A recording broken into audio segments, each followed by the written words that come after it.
Avant de vous laisser la parole, Patrick, combien la région dépense-t-elle en matière de transport? Alors, ce qu'il faut savoir, Laura, c'est que le coût des métros RER dans la région pour les exploiter chaque année, c'est 9 milliards d'euros, payés à moitié par les entreprises, 30% par les usagers et 20% par les collectivités locales.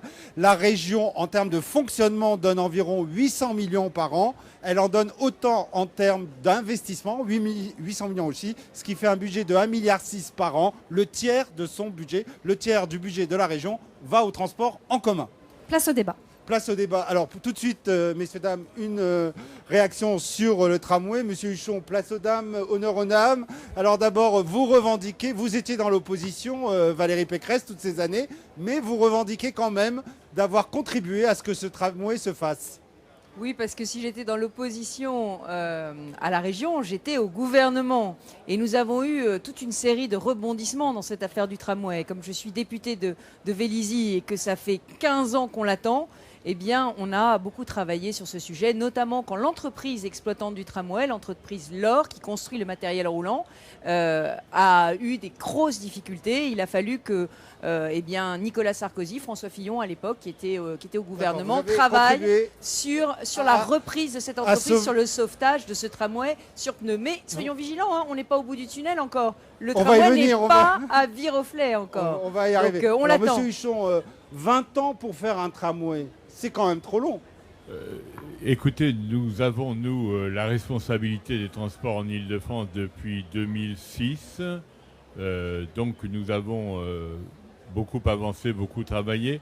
Je pense que c'est une affaire qui a été une affaire collective avec les deux conseils généraux. À l'époque, c'était Charles Pasqua, Franck Borotra. Donc consensus droite-gauche. Oui, sur ce dossier, il n'y a jamais eu une bataille politique. Ce qui comptait surtout, c'était d'obtenir les financements de l'État. On ne les a pas obtenus tout de suite. Il a fallu obtenir le fait que nous participions à la bataille du Grand Paris pour que nous obtenions les financements nécessaires. Bon, aujourd'hui, ils sont assurés. Et c'est ce qui permet aujourd'hui de faire ce que nous faisons là. Pourquoi 20 ans quand même, j'y reviens. Malgré le consensus droite-gauche. C'est depuis la mise en place du contrat de plan 2000, donc c'est pas 20 ans. 14 ans. Voilà.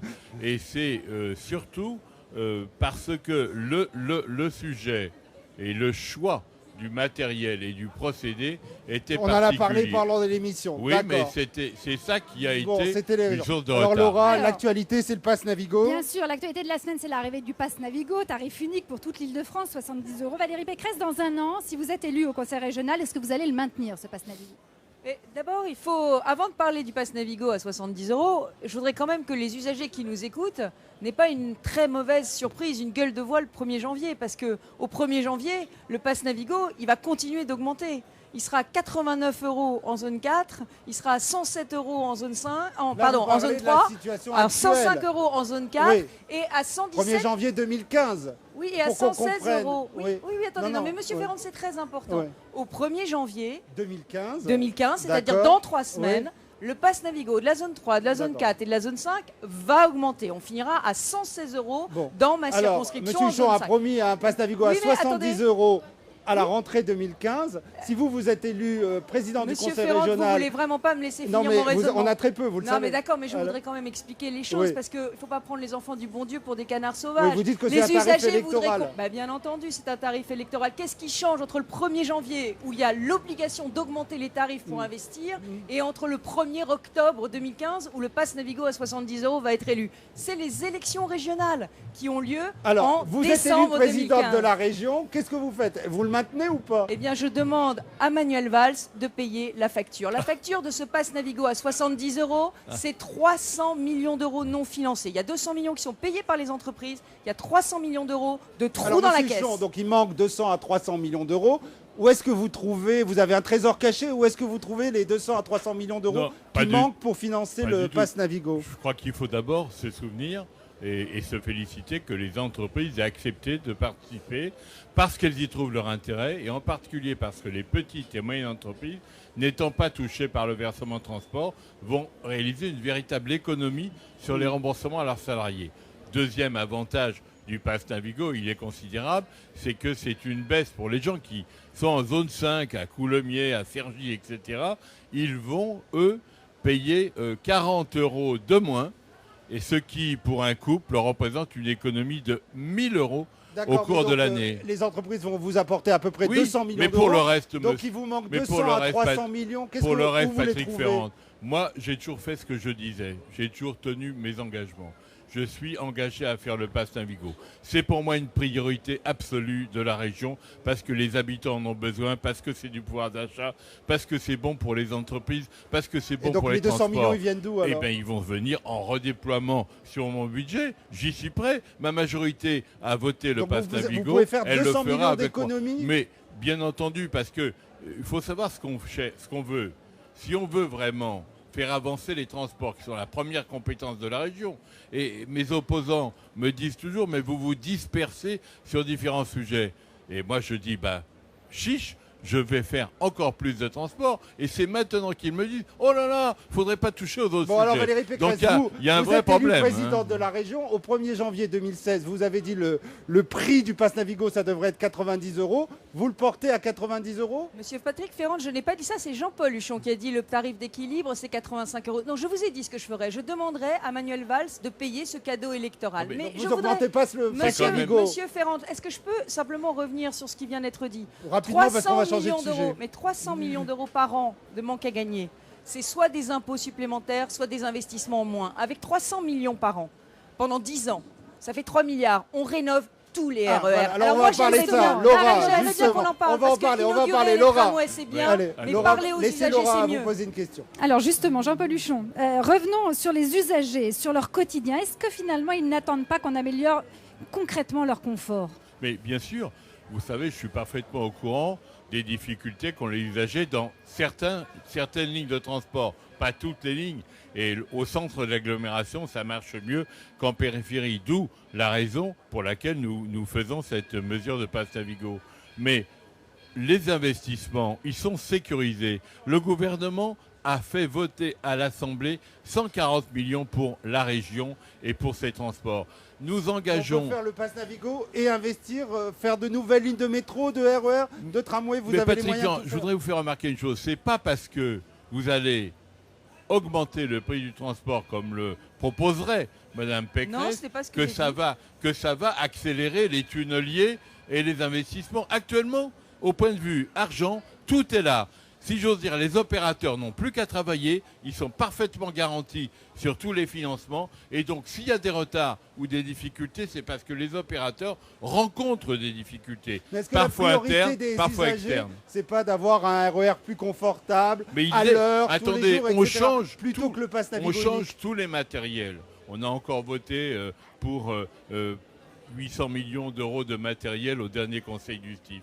On change et on améliore toutes les lignes, comme on l'a fait sur le B. Et tout à l'heure, Patrick Devedjian et d'autres élus me disaient, c'est vrai que sur le B, ça s'améliore. C'est vrai que sur le D, l'amélioration est également sensible. On est passé de 87% de régularité à 95%. Donc, les choses avancent. Mais Alors, les choses, Valérie Pécresse, nous ne les choses faisons pas avancent, de donc, sacrifices. Finalement, alors vous, est-ce que vous pensez qu'on peut Mais tout ça faire ou devrait pas aller là beaucoup plus vite, beaucoup plus fort. Moi, j'entends toujours ce message de l'impuissance. On ne peut pas faire mieux, on ne peut pas faire davantage. Mais j'invite le président à venir avec moi à la rencontre des usagers. Qu'est-ce qu'ils disent? Vétusté, saleté, insécurité. Ils disent aussi retard. Il n'y a pas une ligne de Qu'est-ce que vous avez vu RER. là, Monsieur Valérie Huchon, je ne Pécresse vous ai avez pas, vu quoi, là interrompu. Vétusté, saleté, vous avez vu ça? Monsieur Huchon, je ne vous ai pas interrompu. s'il Mais vous plaît. voyez Je bien. ne vous ai pas interrompu. Non, mais moi, je voudrais simplement qu'on sache bien. Hier encore, j'étais sur la ligne L, c'est ma ligne. Et les usagers m'ont saisi et m'ont dit on est en train de vous écrire à Jean-Paul Huchon et à vous, la ligne L, c'est un scandale. L'autre jour, j'étais à Provins sur la ligne P, qui est toujours pas électrifiée. Bon, alors on va parler d'un a des lignes grand qui sont projet. pas Alors électrifiées. maintenant, Il Sylvie faut va un changer. plan hors Laura. sec, il Avançons, faut parce bien qu'il- davantage. Avançons, messieurs, dames, il reste 3 minutes Mais c'est d'émission. l'investissement qui est crucial. Alors, Grand Paris justement, Express, c'est vraiment le grand projet transport pour les 20 prochaines années. On est en pleine crise. Est-ce qu'on a les moyens concrètement de faire ce projet pharaonique? Mais d'abord, moi, Bien je sûr. suis absolument ravie de voir que tout le monde s'est rallié à ce grand projet de Paris Express, ces nouvelles lignes, parce que c'est un projet, je rappelle, qui a été créé en 2010 par Nicolas Sarkozy, et que ce projet, aujourd'hui, nous rassemble tous. Donc ça, c'est déjà une très bonne nouvelle. Maintenant, moi, j'ai un problème. Encore un consensus gauche-droite, alors. Mais Il faut espérer que ça non, prenne mais moins de attendez, 20 ans. Je vais vous dire, je pense qu'il faut un consensus gauche-droite. D'ailleurs, j'ai pas compris pourquoi, au syndicat des transports, la gauche avait refusé l'audit que j'ai demandé après le drame de Brétigny de toutes les infrastructures ferroviaires de la région. Parce que je pense que sur ces questions qui sont des questions qui mettent en danger les vies des usagers, il faudrait qu'on ait un consensus Alors, gauche-droite. Jean-Paul Huchon, donc c'est un immense investissement, ce Grand Paris Express. Oui, mais est-ce que l'exploitation après, ça rajoutera 2 milliards par an, 20% en plus? Est-ce que c'est soutenable? C'est 26 milliards d'investissements, c'est le plus grand chantier de transport d'Europe, peut-être même du monde aujourd'hui. Il est là aussi, en termes de financement, il est sécurisé puisqu'il s'agit d'impôts et de taxes qui tombent automatiquement dans les caisses, du Grand Paris. Pour l'exploitation, c'est le STIF qui l'assurera. Il faudra 2 milliards de plus par an, c'est énorme. Ça sera financé, c'est la loi qu'a bâtie à l'époque Nicolas Sarkozy, par les péages qui sont payés sur l'ensemble du réseau. Merci beaucoup. C'est pas moi qui ai inventé ça. On arrive à la fin de notre séquence. Juste une petite question politique à tous les deux pour terminer. Valérie Pécresse, il y aura des primaires à l'UMP. Vous êtes candidate aux élections régionales. Il y aura des primaires comme en 2010 pour vous désigner? Écoutez, a priori, les choses sont à peu près réglées chez nous, mais simplement ce qui est important, je pense, c'est de dire que moi, je ne fais pas confiance Enfin, aujourd'hui. réglées chez vous, c'est-à-dire que vous serez la candidate. Je serai candidate. Vous serez la candidate de l'UMP. Je serai candidate, nous verrons. Vous saurez la réponse à votre question en janvier. Mais simplement, bon, Jean-Paul Huchon, alors, est-ce que vous, pour mettre en place le pass Navigo unique, vous voulez être à nouveau candidat aux élections régionales l'an prochain? Vous voyez le travail qu'il faut faire tous les jours sur les transports, les lycées, etc. Moi, je continue mon travail, je suis président de région, je ne suis pas entré dans la polémique électorale à l'heure actuelle. Je pense qu'il faut se dire qui peut garantir le consensus général, qui peut garantir le fait que la région continue à avancer. Et quand j'aurai répondu à cette question, c'est-à-dire prochainement, nous nous reverrons. Merci à tous les deux.